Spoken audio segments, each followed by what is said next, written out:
আপনার Facebook, WhatsApp account কি সুরক্ষিত আছে? না থাকলে প্রতারণার মাধ্যমে আপনি আর্থিক ক্ষয়ক্ষতির সম্মুখীন হতে পারেন। সুতরাং এখনই সতর্কতামূলক ব্যবস্থা নিন। ইদানিং লক্ষ্য করা যাচ্ছে অনেকেই এই ধরনের প্রতারণার সম্মুখীন হচ্ছেন। তথ্য প্রযুক্তির যুগে যেমন আমরা বিভিন্ন তথ্যর মাধ্যম দিয়ে আপডেট হচ্ছি, সেই রকম হ্যাকাররাও অনেক আপডেট হচ্ছে। ভিডিও শেষে দেখতে পারবেন কোন ধরনের নাম্বার হতে আপনার ফোনে কল আসলে এটি বিপজ্জনক। এবার আসি মূল বিষয়ে, যেটি আমার এক সহকর্মীর সাথে হয়েছে। যারা এই ধরনের প্রতারণা করে তারা একটি ভিন্ন ধরনের কৌশল অবলম্বন করে, যেখানে আপনি বুঝতেই পারবেন না যে এটি আপনার পরিচিত না অপরিচিত। তারা আপনার সাথে এমনভাবে কথা বলবে যেন খুব পরিচিত আপনি। চ্যাটিং হিস্টোরিটা আপনাদের সাথে শেয়ার করেছি, এটি দেখতে পাচ্ছেন আপনারা ভিডিওতে। তো এই ধরনের প্রতারক খুব দ্রুত আপনাকে বিকাশ নাম্বার অথবা নগদ নাম্বার দিয়ে আপনার কাছ থেকে সময়ের মধ্যে আপনার কাছ থেকে টাকা নিয়ে নেওয়ার চেষ্টা করবে। এই বিষয়ে সতর্ক থাকবেন এবং মোবাইলে কোনো প্রকার ওটিপি কাউকে দিবেন না, শেয়ার করবেন না। ওটিপি এটি আপনার ব্যক্তিগত।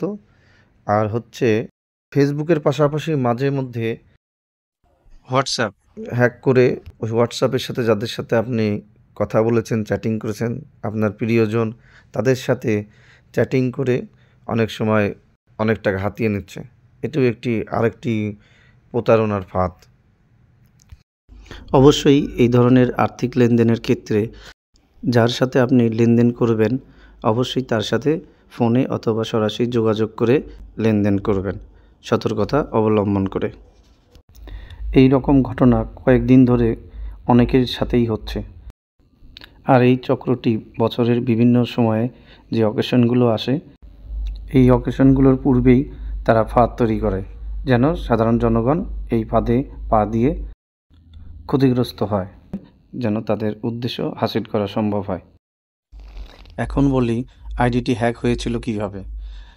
শুধুমাত্র একটি কল রিসিভ করার মাধ্যম দিয়ে 7 ডিজিট বিশিষ্ট একটি নাম্বার, যে নাম্বার থেকে ফোন আসে এবং ফোনটি রিসিভ করার মাধ্যমেই তিনি তার ফেসবুক আইডিতে আর প্রবেশ করতে পারেন নাই।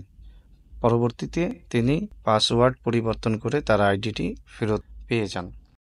যতক্ষণ আইডিটি প্রতারক চক্রের কাছে ছিল ওই সময়ের মধ্যে সে অনেকের সাথেই আদান প্রদান করে ফেলেছে। এই ধরনের ফোন কল ছাড়াও হ্যাকার কর্তৃক আপনার ফেসবুক আইডিটিতে মাঝে মধ্যে কিছু নোটিফিকেশান আসবে। সেই সব নোটিফিকেশানে ক্লিক করা মাত্রই হ্যাক হয়ে যাবে আপনার আইডিটি, এবং এই ধরনের কল যদি এসে থাকে অবশ্যই রিসিভ করবেন না এবং আপনার আইডিকে সুরক্ষিত রাখবেন। ভিডিওটি ভালো লাগলে শেয়ার করে সকলকে জানানোর সুযোগ করে দিন। ধন্যবাদ।